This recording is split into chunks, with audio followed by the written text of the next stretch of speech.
ഏറ്റവും പ്രധാനപ്പെട്ട വാർത്ത ആലപ്പുഴ ചേർത്തലയിൽ സംഭവിക്കുന്നുണ്ട്. അവിടുത്തെ ദുരൂഹ മരണങ്ങളിൽ ഈ സെബാസ്റ്റ്യൻ ഒരു സീരിയൽ കില്ലറാണോ എന്ന സംശയം ഉണ്ടാവുന്നുണ്ട്. തിരോധാന കേസുകളിൽ നിന്ന് നിർണായകമായ പരിശോധന അവിടെ പുരോഗമിക്കുന്നു. തിരോധാന കേസുകളിലെ പ്രതി സെബാസ്റ്റ്യന്റെ ചേർത്തല പള്ളിപ്പുറത്തെ വീട്ടിൽ പുതിയതായി പാകിയ ഗ്രാനൈറ്റ് ഇന്ന് പൊളിക്കും. വീട്ടുവളപ്പിലെ കുളവും വറ്റിക്കും. സെബാസ്റ്റ്യന്റെ വീട്ടിൽ നിന്നും പുതിയതായി 2 സിം കാർഡുകൾ കണ്ടെത്തിയിരുന്നു. സെബാസ്റ്റ്യന്റെ വീട്ടിൽ നിന്നും കണ്ടെത്തിയ അസ്ഥിഭാഗങ്ങളുടെ ദൃശ്യങ്ങൾ 24-ന് കിട്ടി. ആ ദൃശ്യങ്ങൾ പ്രേക്ഷകർ കാണുന്നുണ്ട്. പ്രേക്ഷകരെ കാണിക്കാൻ കഴിയും. റാഫി കരീം, അശ്വിൻ പാലാഴി, വിഷ്ണു സുരേഷ് എന്നിവർ ഏറ്റവും പുതിയ വിവരങ്ങളുമായി ചേരുന്നുണ്ട്. ആദ്യം റാഫിയിലേക്ക് പോകുന്നു. റാഫി, ഈ അസ്ഥികൾ എത്ര പഴക്കമുള്ള അസ്ഥികളാണ്? അത് എത്ര പേരുടെ അസ്ഥികളാണ്? ഈ പറയുന്ന തിരോധാന കേസുകൾ ഏതെങ്കിലും തരത്തിൽ വെളിച്ചം വീശുന്ന ഏറ്റവും പ്രധാനപ്പെട്ട തെളിവുകളാണോ? ഈ സിം കാർഡുകൾ, ഒന്നിലധികം സിം ഇയാളുടെ വീട്ടിൽ നിന്ന് കണ്ടെത്തിയ പശ്ചാത്തലത്തെ പറ്റിയൊക്കെ പോലീസ് പറഞ്ഞത് എന്താണ് റാഫി? അശ്മി, നിർണായകമായ വിവരങ്ങളാണ് ഈ അസ്ഥിഭാഗങ്ങളിൽ നിന്ന് അന്വേഷണ സംഘത്തിന് ലഭിച്ചത്. നേരത്തെ തന്നെ ജൈനമ്മയുടെ ഫോൺ ഈ സെബാസ്റ്റ്യന്റെ പക്കൽ നിന്ന് അന്വേഷണ സംഘം, അതായത് ജൈനമ്മയുടെ ഫോൺ സെബാസ്റ്റ്യൻ ഉപയോഗിച്ചതിന്റെ തെളിവുകൾ അന്വേഷണ സംഘത്തിന് ലഭിച്ചിരുന്നു. ഇതിനു പിന്നാലെ നടത്തിയ പരിശോധനയിലാണ് വീട്ടിൽ നിന്ന്, സെബാസ്റ്റ്യന്റെ ചേർത്തലയിലെ വീട്ടുവളപ്പിൽ നിന്ന് ഈ അസ്ഥിഭാഗങ്ങൾ അന്വേഷണ സംഘം കണ്ടെത്തുന്നത്. ഈ അസ്ഥിഭാഗങ്ങളുടെ ദൃശ്യങ്ങളാണ് ഇപ്പോൾ കാണുന്നത്. അതിൽ ഒരു പല്ലിന്റെ ഭാഗമുണ്ട്, ദൃശ്യങ്ങൾ വ്യക്തമായി കാണാവുന്നതാണ്. ഇതിൽ നിന്നാണ് നിർണായകമായ വിവരങ്ങൾ അന്വേഷണ സംഘത്തിന് ലഭിച്ചത്. ഇതൊരു മനുഷ്യന്റെ അസ്ഥിയാണ്, ഇതൊരു സ്ത്രീയുടെ അസ്ഥിയാണ് എന്നുള്ള നിർണായകമായ വിവരങ്ങളാണ് അന്വേഷണ സംഘത്തിന് ലഭിച്ചത്. ഒപ്പം തന്നെ ഈ പരിശോധനയിലാണ് സെബാസ്റ്റ്യന്റെ വീട്ടിൽ നിന്ന് 2 ഉപയോഗിക്കാത്ത സിം കാർഡുകൾ അന്വേഷണ സംഘത്തിന് ലഭിച്ചത്. ഇതിൽ അന്വേഷണ സംഘം പ്രധാനമായും കണ്ടെത്തിയിരിക്കുന്ന വിവരങ്ങൾ ഇതൊക്കെയാണ്. ഒന്ന്, സെബാസ്റ്റ്യൻ നിരന്തരമായി ഫോണുകൾ മാറ്റുന്ന വ്യക്തിയാണ്. നിലവിൽ ഉപയോഗിക്കുന്നത് ഏറ്റവും പുതിയ മോഡൽ ഒരു ആൻഡ്രോയിഡ് ഫോണാണ്. അതായത് നിരന്തരം ഫോണുകൾ മാറ്റുന്ന വ്യക്തിയാണ്, നിരന്തരം സിം കാർഡുകൾ മാറ്റുന്ന ഒരു വ്യക്തിയാണ്. ഈ സിം കാർഡുകളും ഫോണുകളും നിരന്തരം മാറ്റുന്നതിലൂടെ ഡിജിറ്റൽ തെളിവുകളാണ് സെബാസ്റ്റ്യൻ നശിപ്പിച്ചു കളയുന്നത്. ജൈനമ്മയുടെ ഫോൺ സെബാസ്റ്റ്യൻ ഉപയോഗിച്ചതായി കണ്ടെത്തിയിരുന്നെങ്കിലും ജൈനമ്മയുടെ ഫോൺ കണ്ടെത്താൻ അന്വേഷണ സംഘത്തിന് ഇതുവരെയും കഴിഞ്ഞിട്ടില്ല. ഒപ്പം തന്നെ സെബാസ്റ്റ്യൻ മുൻപ് ഉപയോഗിച്ച ഫോണുകളും കണ്ടെത്താൻ കഴിഞ്ഞിട്ടില്ല.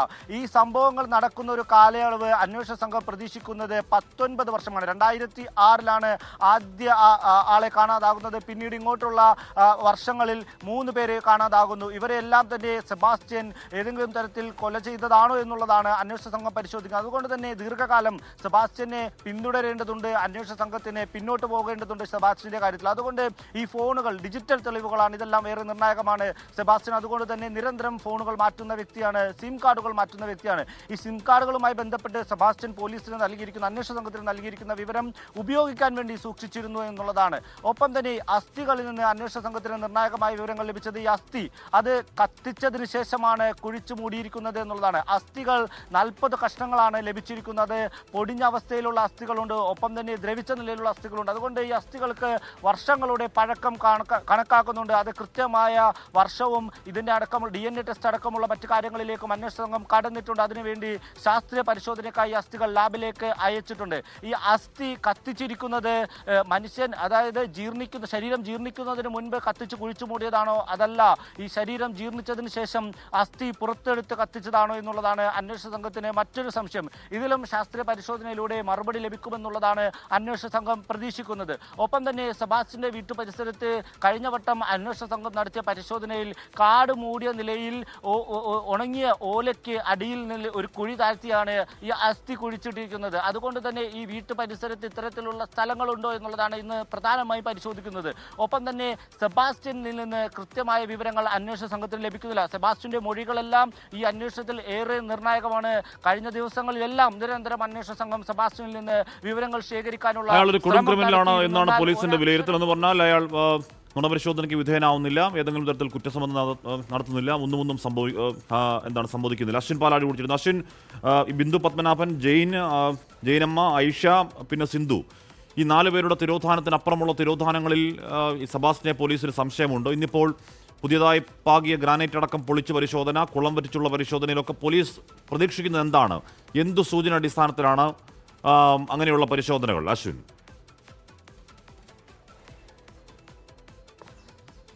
കാശ്മീർ നിലവിൽ പുറത്തു വന്നിരിക്കുന്ന 4 പേരുകളിൽ ഒതുക്കി നിർത്താനാവുന്നതല്ല സെബാസ്റ്റ്യൻ എന്ന ക്രിമിനൽ എന്നുള്ളതാണ് പോലീസും ഇപ്പോൾ സംശയിക്കുന്നത്. അതുകൊണ്ട് തന്നെ ചേർത്തലയിലും സമീപ പ്രദേശങ്ങളിൽ നിന്നുമൊക്കെയായി ഈ വർഷങ്ങളിൽ കാണാതായ കൂടുതൽ ആളുകളുടെ കേസ് ഫയലുകൾ അത് പോലീസ് നേരത്തെ തന്നെ സ്വീകരിച്ച് അതിൽ പരിശോധനകളൊക്കെ ആരംഭിച്ചിട്ടുണ്ട്. അങ്ങനെയാണ് ഏറ്റവും ഒടുവിൽ 4ാമതായി ലിസ്റ്റിലേക്ക് ചേർക്കപ്പെട്ട സിന്ധുവുമായി ബന്ധപ്പെട്ട അന്വേഷണം റീഓപ്പൺ ചെയ്യുന്നത്. നിലവിൽ എന്തായാലും ഇന്ന് ഈ കേസുമായി ബന്ധപ്പെട്ട് ഏറ്റവും നിർണായകമായ പരിശോധനയാണ് സെബാസ്റ്റ്യൻ്റെ ഈ വീട്ടിൽ നടക്കുന്നത്.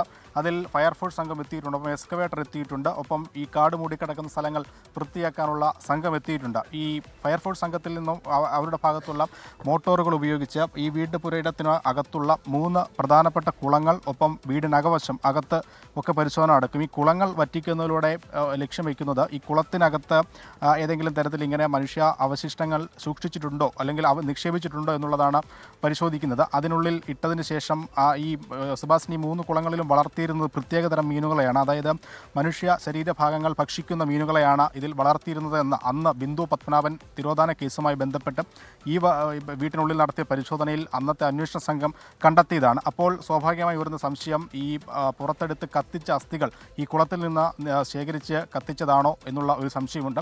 അതിൽ ഇനിയും അവശേഷിപ്പുകൾ കിടപ്പുണ്ടോ എന്നുള്ളൊരു സംശയമുണ്ട്. എന്തായാലും അതുമായി ബന്ധപ്പെട്ടുള്ള അന്വേഷണം നടക്കും. ഒപ്പം വീടിനുള്ളിൽ പുതിയതായി പാകി ഗ്രാനൈറ്റ് പൊളിച്ച് പരിശോധിക്കാനുള്ള നീക്കമുണ്ട്. അതിനുള്ളിൽ മനുഷ്യ ശരീരാവശിഷ്ടങ്ങൾ നിക്ഷേപിച്ചിട്ടുണ്ടോ എന്നുള്ള ഭീകരമായ സംശയമുണ്ട്. എന്തായാലും പഞ്ചായത്ത് മെമ്പറടക്കം ഈ പരിശോധനകളുടെ ഭാഗമാകാനുണ്ട്. മെമ്പറെ ഒരു സെക്കൻഡ്. എന്തായാലും ഈ കേസുമൊക്കെ ബന്ധപ്പെട്ട ഈ ഭാഗത്ത് തുടക്കം മുതലുണ്ടായിരുന്ന പഞ്ചായത്ത് അംഗം ധന്യ നമുക്കൊപ്പം ചേരുന്നു. ഏത് തരത്തിലാണ് പരിശോധന എന്ന് പോലീസ് അറിയിച്ചിട്ടുണ്ട്? അപ്പോൾ പരിശോധനയുടെ ഭാഗമാണ് മെമ്പർ. അതെ, കുളത്തിലൊക്കെ നേരത്തെ അന്നത്തെ കാലത്തും സംശയമുണ്ടായിരുന്നല്ലോ. അന്ന് ഇല്ല, ഇപ്പം ഓരോ തെളിവുകൾക്കനുസരിച്ചായിരിക്കും അവരിപ്പം പരിശോധിക്കാനായിട്ടുള്ള ഇത് വന്നിരിക്കുന്നത്. എത്ര 2 കുളമാണോ? 2, 3 കുളം, തോടോ കുളമോ ഒക്കെ ഉണ്ട്. ഒത്തിരി കൃത്യമായിട്ടൊന്നും എനിക്കറിയില്ല. ഇതിനുള്ളിൽ നിന്ന് പരിശോധന ഉണ്ടാവുമെന്നാണ് പറഞ്ഞിരിക്കുന്നത്, എങ്ങനെയാണെന്നറിയില്ല. എന്തായാലും മെമ്പർ ഈ പരിശോധനയുടെ ഭാഗം കൂടിയാണ്, അതുകൊണ്ട് കൂടുതൽ കാര്യങ്ങൾ ഒരു പക്ഷേ അവർക്ക് പുറത്ത് പറയണമെന്നില്ല. എന്തായാലും ഈ പരിസരം വീടും പരിസരവും പൂർണ്ണമായും ബന്ദോബസ്തിലാക്കിയിട്ടുണ്ട്. അകത്തേക്ക് ആളുകളെ പ്രവേശിപ്പിക്കുന്നില്ല. അകത്ത് 2 ഇടങ്ങളിൽ എക്സ്കവേറ്ററും ഫയർഫോഴ്സിൻ്റെ മോട്ടോറുകളും അടക്കം ഘടിപ്പിച്ചിട്ടുണ്ട്. കോട്ടയത്ത് നിന്ന് സെബാസ്റ്റ്യൻ ഇവിടേക്ക് എത്തുന്ന മുറയ്ക്ക് ഈ പരിശോധനകളിലേക്ക് കടക്കും എന്നുള്ളതാണ് പ്രധാനപ്പെട്ട കാര്യം. ഹാഷിം. ഓക്കെ, ഞാൻ എത്താം. അശ്വിന് വിഷ്ണു സുരേഷ് കുറിച്ചിരുന്നു. വിഷ്ണുവും ഈ ബിന്ദു പത്മനാഭൻ 2002 കാണാതാവുന്നു. അതിനുശേഷം ബിന്ദുവിൻ്റെ സഹോദരൻ സെബാസ്റ്റ്യനാണ് കാണാതാവിൻ്റെ പിന്നിൽ എന്ന് പറഞ്ഞ് പരാതി കൊടുക്കുന്നു. അത് ക്രൈംബ്രാഞ്ചിന് പോകുന്നു. ഇപ്പോഴും ബിന്ദു എവിടെ ഉണ്ട് എന്നറിയില്ല. അതിനിടയിൽ ഒരു ഓട്ടോ ഡ്രൈവർ തൂങ്ങി മരിക്കുന്നുണ്ട്. അങ്ങനെ എന്നാൽ ഇതിനെപ്പറ്റിയൊക്കെ ചോദിക്കുമ്പോൾ കമാന്നും മിണ്ടാതെ ഇരിക്കുന്നുണ്ട് ഈ പറയുന്ന 68-കാരൻ സെബാസ്റ്റ്യൻ. ശാസ്ത്രീയ പരിശോധനകൾ നിർണായകമാണ്. ജൈനമ്മയുടെ കാര്യത്തിൽ DNA പരിശോധനാ ഫലമടക്കം ഇയാളിങ്ങനെ മിണ്ടാതെ ഇരിക്കുമ്പോൾ പഠിച്ച കുറ്റവാളിയാണെങ്കിൽ ഈ പറയുന്നതൊക്കെ സത്യമാണെങ്കിൽ ആരും അറിയാതെ ഈ കൊലപാതകങ്ങളൊക്കെ അയാൾക്ക് നടത്താൻ കഴിഞ്ഞെങ്കിൽ അയാൾ പഠിച്ച കുറ്റവാളിയാണ്. അപ്പോൾ ഏത് രീതിയിൽ അന്വേഷണം മുന്നോട്ട് കൊണ്ടുപോകാനാണ് പോലീസിൻ്റെ ആലോചന? എത്രത്തോളം വെല്ലുവിളി അന്വേഷണ സംഘത്തിന് ഈ തിരോധാന കേസുകളുണ്ട് വിഷ്ണു? ഹാഷ്മി, വെല്ലുവിളികൾ കെട്ടുമണഞ്ഞു കിടക്കുന്ന ഒരു കേസ് പോലീസിനെ സംബന്ധിച്ചുള്ളത് 3 തിരോധാന കേസുകളും ഒരു കൊലപാതക കേസുമാണ്. കൊലപാതകം ജൈനമ്മയുടേത് കൊലപാതകമാണെന്ന് ക്രൈംബ്രാഞ്ച് സ്ഥിരീകരിക്കുന്നുണ്ട്. പക്ഷേ അപ്പോഴും ഒരു കോൺക്രീറ്റ് എവിഡൻസിലേക്ക് എത്താൻ പോലീസിന് ഇതുവരെ സാധിച്ചിട്ടില്ല. ഇവിടെ നിന്ന് ലഭിച്ച അസ്ഥികൾ അത് ജൈനമ്മയുടേതായിരിക്കാം എന്നൊരു നിഗമനം മാത്രമാണുള്ളത്. ഇനി അതിൻ്റെ ശാസ്ത്രീയ പരിശോധനാ ഫലമൊക്കെ വന്ന ശേഷം മാത്രമാണ് അത് ജൈനമ്മയുടേതാണോ ഇല്ലയോ എന്നുള്ള കാര്യത്തിലൊരു വ്യക്തത വരികയുള്ളൂ. സെബാസ്റ്റ്യൻ ആകട്ടെ പോലീസ് അന്വേഷണത്തോട് ഒരു തരത്തിലും സഹകരിക്കുന്നില്ല. പഠിച്ചു വെച്ച കാര്യങ്ങൾ വീണ്ടും ആവർത്തിക്കുകയാണ്. മുൻപും ഇയാൾ സമാനമായ രീതിയിലാണ് പോലീസിനോട് പെരുമാറിയിരുന്നത്. ചോദ്യം ചെയ്യുന്ന ഘട്ടത്തിലൊക്കെ നിസ്സഹകരണം പ്രഖ്യാപിക്കുകയും പിന്നീട് പോലീസ് ഈ അന്വേഷണ ഘട്ടത്തിൽ ഒരു തെളിവും ഹാജരാക്കാൻ ലഭിക്കാത്ത പശ്ചാത്തലത്തിൽ അയാൾക്ക് ജാമ്യം കിട്ടി പുറത്തിറങ്ങുകയൊക്കെ ആയിരുന്നു. പക്ഷേ ഈ ജൈനമ്മയുമായി ബന്ധപ്പെട്ടുള്ള കേസ് അന്വേഷണത്തിൽ പോലീസിന് ചില ശാസ്ത്രീയ സാങ്കേതിക തെളിവുകളൊക്കെ ലഭിച്ചിട്ടുണ്ട്. അതിലേറ്റവും പ്രധാനം ഈ മൊബൈൽ ടവറിൻ്റെ വിവരങ്ങളാണ്. ജൈനമ്മയെ കാണാതാവുന്ന ദിവസം ഈ പള്ളിപ്പുറത്തെ വീടിന് പരിസരത്തായി ഇയാൾക്കൊപ്പം ഇയാളുടെ ടവറും ഈ ജൈനമ്മയുടെ മൊബൈൽ ടവറും രണ്ടും ഒരേ സ്ഥലത്ത് വന്നെത്തുന്നു. അതോടൊപ്പം തന്നെ ഈ ഇവരെ കണ്ട് CCTV ദൃശ്യങ്ങളടക്കം ക്രൈംബ്രാഞ്ചിൻ്റെ പക്കലുണ്ട്. അങ്ങനെയാണ് ഈ വീട്ടിൽ പരിശോധന നടത്താമെന്ന തീരുമാനത്തിലേക്ക് എത്തുകയും ഈ വീടിൻ്റെ വിവിധ ഭാഗങ്ങളിൽ കുഴിയെടുത്ത് ഏറ്റവും അവസാനം ആ കുളത്തിന് പരിസരത്ത് പരിശോധിച്ചപ്പോൾ ഈ അസ്ഥി കഷ്ണങ്ങൾ കിട്ടുകയും ചെയ്തത്. അതും ആകെ 2-3 കഷ്ണങ്ങൾ മാത്രമാണ് ഉള്ളത്. അത് ആരുടേതാണെന്ന് ഇപ്പോഴും വ്യക്തമല്ല. അങ്ങനെ വെല്ലുവിളികളുടെ പടുകുഴിയിലാണ് അന്വേഷണ സംഘം ഉള്ളത്.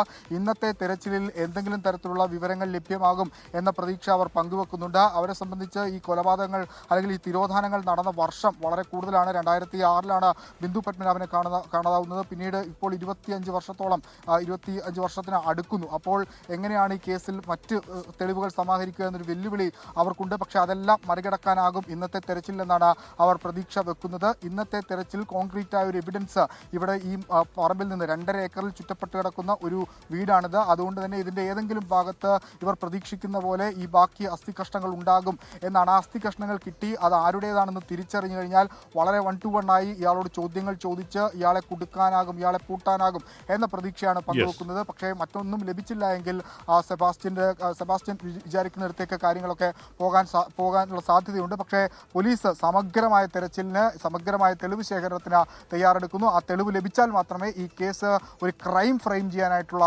സാധ്യതയിലേക്ക് പോവുകയുള്ളൂ. ഹാഷ്മി, അതാണ് അതിൻ്റെ യാഥാർത്ഥ്യം എന്ന് പറഞ്ഞാൽ ഇപ്പോഴും ഈ സെബാസ്റ്റ്യൻ എന്ന് പറയുന്ന അയാൾ അങ്ങനെ ഒരു ദുരൂഹമായ മൗനത്തിൽ അങ്ങനെ ഇരിക്കുകയാണ്. ജയനമ്മയുടെ കാര്യത്തിൽ പോലും ഒന്നും വിട്ടു പറയാൻ തയ്യാറല്ല. എന്നാൽ നുണപരിശോധനയ്ക്ക് അയാൾ തയ്യാറല്ല. ഈ പറഞ്ഞ ബാക്കി തിരോധാന കേസുകളെ പറ്റിയുള്ള ഇയാളുമായി ബന്ധിപ്പിക്കുന്ന ചില വേഗമായിട്ട് ഉള്ള കാര്യങ്ങൾ പോലീസിന് കിട്ടുന്നുണ്ടെങ്കിൽ പോലും അതിലുള്ള ചോദ്യങ്ങൾക്ക് അയാൾ മറുപടി പറയുന്നില്ല. ഉറപ്പായും ഈ അന്വേഷണം പോലീസിന് വെല്ലുവിളി തന്നെയാണ്. പക്ഷേ അരിച്ചു പറക്കിയുള്ള പരിശോധനയിലേക്ക് പോലീസ് പോകുന്നു. അതിൻ്റെ ഭാഗമായാണ് ഇന്നിപ്പോൾ ഗ്രാനൈറ്റ് പാകിയ തറ പൊളിച്ചുള്ള പരിശോധന, കുളം വറ്റിച്ചുള്ള പരിശോധന, എന്തെങ്കിലും തെളിവ് അവിടേക്ക് ഉണ്ടോ എന്നതാണ് പോലീസിൻ്റെ അന്വേഷണം.